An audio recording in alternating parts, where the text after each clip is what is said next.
వినియోగిద్దాం.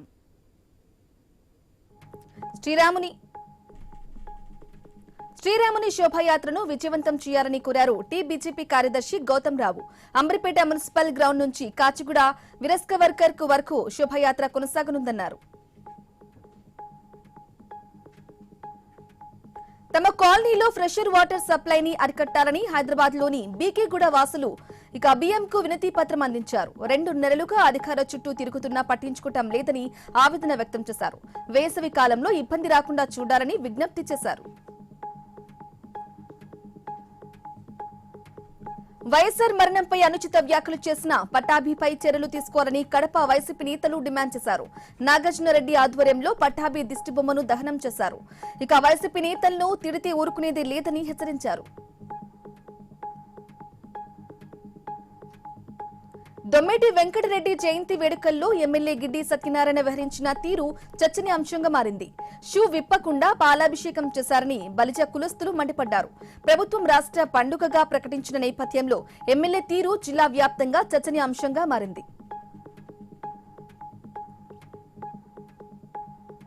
వంటిమిట్ట కోదండ రామస్వామి వారికి కోయిలాల్వార్ తిరుమంజసం ఘనంగా నిర్వహించారు. ఆలయాన్ని సుగంధ ద్రవ్యాలతో వేద పండితులు, టిటిడి అధికారులు శుద్ధి చేశారు.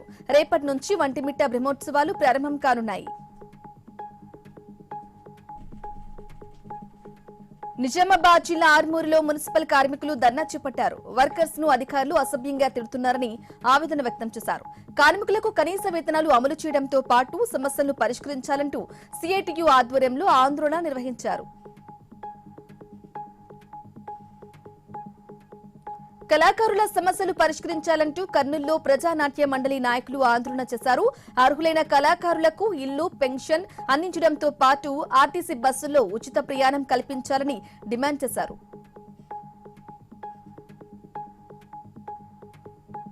హనుమకొండ జిల్లాను క్షయరహితంగా మార్చేందుకు కృషి చేస్తున్నామని కలెక్టర్ చాహద్ బాజ్పేయి తెలిపారు. టీబీ వ్యాధి సోకిన వారు 6 నెలల్లో కోలుకోవచ్చన్నారు. టీబీ ముక్త్ భారత్ అభియాన్లో 100 రోజుల క్యాంపెయిన్ ప్రారంభించారు.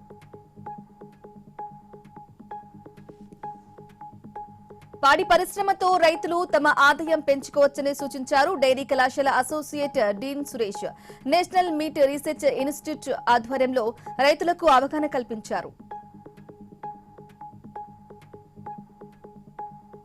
వరంగల్ జిల్లా నర్సంపేటలో ఓ ప్రైవేటు ఆసుపత్రి నిర్లక్ష్యంగా వ్యవహరించింది. కడుపు నొప్పితో హాస్పిటల్ కు వచ్చిన యువతికి డాక్టర్స్ గర్భవతి అని తేల్చేశారు. వైద్యుల తీరుతో ఆ ఫ్యామిలీ కుంగిపోయింది. మరో ఆసుపత్రిలో పూర్తి స్థాయి టెస్టులు చేయించడంతో ప్రెగ్నెంట్ కాదని తేలింది.